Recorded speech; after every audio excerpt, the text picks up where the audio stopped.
zao mba mandinika mifanao ny olo tena tsapafavy zay miara-dro de mifanango-po efa hita tamy tele sy vidéo gazety sy radio fa ty fiainany ty tsy milay raha vao tsisy fity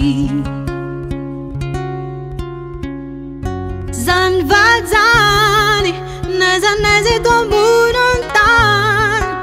fiadanana ndikan'izany hasambarana tsiksi tamtamby hafaliana sangisangy fa ny antsika roa tsy matoy zany fa somarafy teny any satria ny revinao de mifamaly harisan'andro miasatra an'izany mba miezaka manany any fianao misafokatrany mandinika ny tokony atao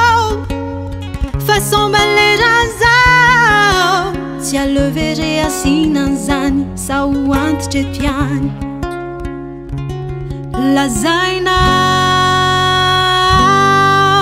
lazainao fatinao awe tia ianao laza mitomano tinao sa leza mitalao fa mba mila ny fitiavanao mba mila ny tsikitsikinao longolongo vesetrin'izany havonavona trano marina fa tena tianao ka nefa rehefa misy an'izany de mba voatsindrona iaky marina fa tena tianao ka nefa rehefa misy an'izany matsiaro voadona ihany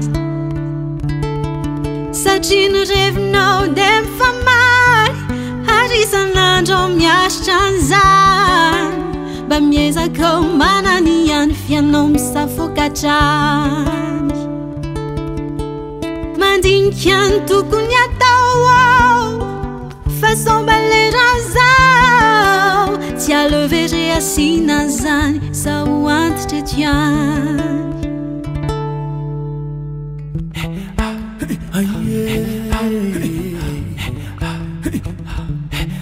kizany natonga sakilako andry satria anao tao tsy mamaly fity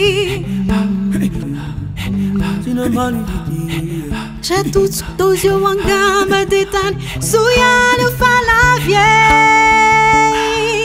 kizany natonga sakilako andry satria anao tao tsy mamaly fity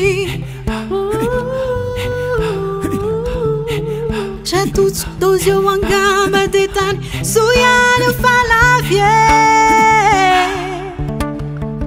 hisan'orisa amin'itrao mba mandinika mifanao ny olo tena tsapafa zay miara-dro de mifanango-po